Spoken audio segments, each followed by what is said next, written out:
was Abu Isa, and the Prophet said, Isa la aba lahu. Isa doesn't have a father. So some scholars actually understood from this narration that it's not permissible to take the kunya Abu Isa, but as Al-Mubarak Fori explains, that's not the meaning of this narration, but rather the Prophet was just again informing on that which was the reality, that Isa didn't have a father, physical father, and he goes on to mention this is how the Prophet used to joke with his companions.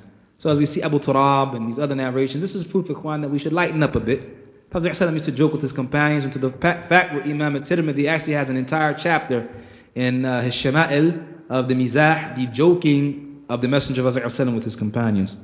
At any rate, because of their revolt and rebellion against the Khalifa Ali ibn Abi Talib radiallahu anhu and the companions of the Messenger of Allah ﷺ, and from their beliefs, Ikhwan, as we mentioned before, is that the one who commits the major sin, Islam, has apostated. He has actually apostated and left al-Islam, and if he dies upon major sin, he will dwell in the hellfire forever. I have a question. What did the Prophet ﷺ say was the punishment for the one who commits suicide?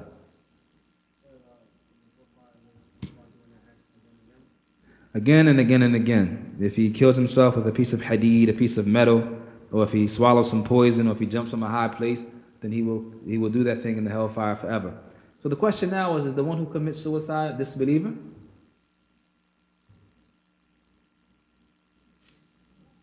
Huh? No? So how do we understand that narration?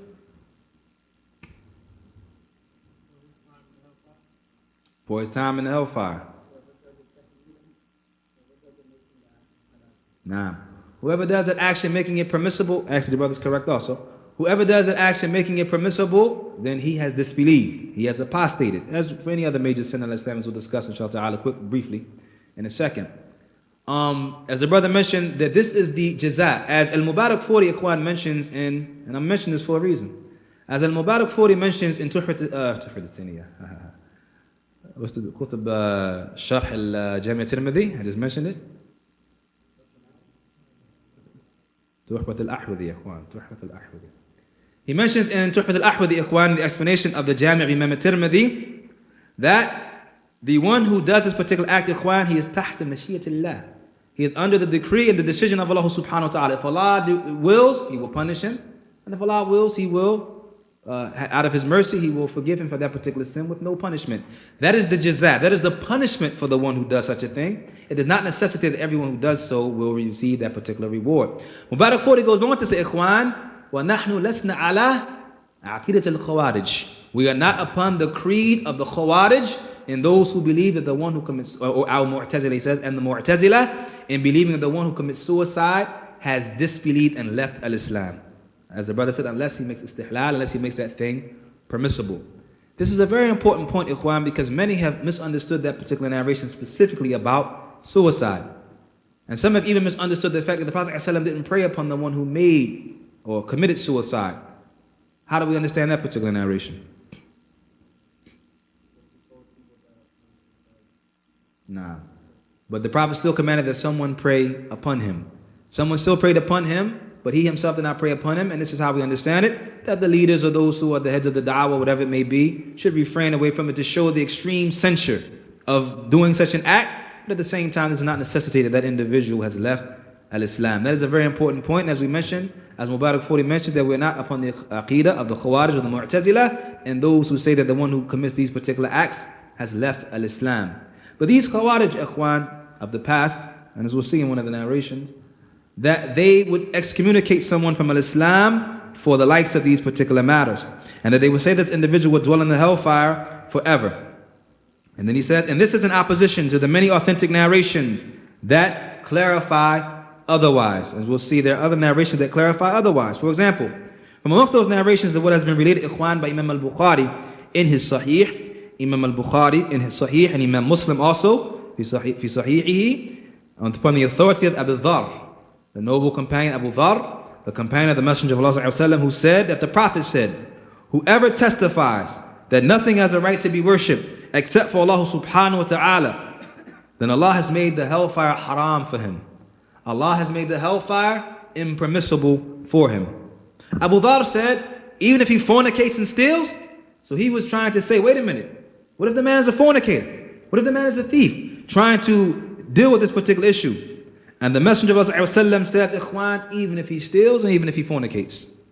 Again, showing Ikhwan the importance of Tawheed, the kalima of Tawheed, and what it expiates from sins, until the point that Muhammad ibn Abdul Wahhab, the noble scholar of al-Islam, in his book Kitab al-Tawheed, has a chapter, what? At-Tawheed wa ma yukaffir min al-dhunub. At-Tawheed and what it expiates from sins, Ikhwan. So this shows us, Ikhwan, the level of importance of At-Tawheed and the implementation of Tawheed. And we'll see the importance of the Aqidah in the Deen of al-Islam, and how bid'ah is a hab ila iblis, that innovation is more beloved to shaitan than innovation. Or innovation, I should say, is more beloved to shaitan than sin. How innovation is more beloved to shaitan than sin, as we'll see in the coming narrations, bi'idhnillahi tabaraka wa ta'ala, discussing the Khawaarij. And then the Prophet ﷺ said, even if he steals and fornicates. Now, Shaykhuna Shaykh Muqbil, Ikhwan, Shaykhuna Shaykh Muqbil has a tape called Hiwar Ma'a Jama'at Takfir, a dialogue with the people of Takfir. Shaykhuna Shaykh Muqbil says on this particular cassette, Ikhwan, no one should understand from these narrations that we're saying sin is okay. The Prophet ﷺ is not saying here that sin is okay. And that is one of the problems of the Khawaarij, Ikhwan. They take one narration and they run with it. They do not understand the narration in the totality and combination of other narrations that come along with it. We're not like that. Rather, we make the jama' bain al-nusus. We combine between the narrations, the scholars combine between the narrations, and come out with the greatest understanding of these particular matters. So the Prophet ﷺ, Ikhwan, as the Shaykh Muqbil is mentioning here, he's not saying that sin is okay, even if he steals or fornicates. That doesn't mean go out, steal, and fornicate. What it means, Ikhwan, is that the kalima of Tawheed is so great and so powerful that there is nothing, Ikhwan, that is equal to it. That is what is meant, Ikhwan, by this particular statement of the Messenger of Allah ﷺ, as the Shaykh was clarifying in that particular hiwar, ma'a jama'at takfir. And then he goes on and he says, the Prophet ﷺ says, Abu Dhar says, again, even if he steals and fornicates and drinks intoxicants, and the Prophet ﷺ said, even if he steals, and even if he fornicates, and even if he drinks intoxicants, in spite of what you think, Abu Dhar. So the Prophet ﷺ was clarifying, yes, you may believe that it's a certain way, but in spite of whatever you may believe, this is the reality of the matter.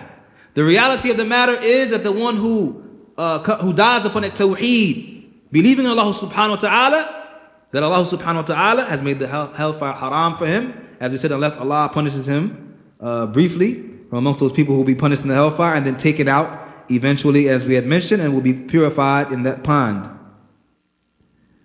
Also from the beliefs of the Khawaarij, Ikhwan, is that the Muslim rulers are disbelievers. Is that many of the Muslim rulers are disbelievers, and therefore they call to overthrowing these rulers in their statement to establish the rule of Allah subhanahu wa ta'ala. La hukm illa lillah. They always say la hukm illa lillah. There's no rule except for the rule of Allah subhanahu wa ta'ala. As Shaykh Fawzan, other than the Shaykh, have said, kalimatul haqq urida biha al-batil. As Ali ibn Abi Talib said before them, it is a word of truth, but what you intend by it is falsehood. Yes, there's no rule except for the rule of Allah subhanahu wa ta'ala, but what you intend by it is to remove the leaders from al-Islam, to make them disbelievers, so as to fight them and to kill them and to overthrow them and to cause corruption and chaos in the earth. As we said, Ikhwan, the history of the Khawarij can actually be traced back to their father, known as Dhul Khawaisra. Now this individual, Ikhwan, when the Prophet ﷺ was dividing up the spoils of the battle of Hunayn, he came to him and he said, "I'dal ya Muhammad, be just Muhammad." On another kalima he said, this division is a division that one does not hope for the face of Allah. In other words, you don't really hope to meet Allah dividing up the booty like this. This is how he spoke to the Messenger of Allah ﷺ, Ikhwan. And so one of the companions said, "Leave me, Ya Rasulullah, so I can chop off his head." Prophet ﷺ said, "Da'hu, leave him. Perhaps he's from those who praise." And the Prophet ﷺ said, "Ikhwan, sayakhruj min di'di hadha ar-rajul." They will come from the loins of this man, a people. And Shaykh Uthaymeen described the meaning of this hadith, Ikhwan, when the Prophet ﷺ said, "From the loins of this man," the Prophet ﷺ, Shaykh Uthaymeen mentioned, Ikhwan, that the meaning of this statement of the Prophet ﷺ is that from the ideology and the methodology of this individual will come a people. That one of you will be jealous of your prayer next to their prayer. And you'll be jealous of your fasting next to their fasting. And you'll be jealous of your recitation of the Quran next to their recitation of the Quran. What do we know about the Khawarij, Ikhwan? They were Ahlul Ibadah. people of worship.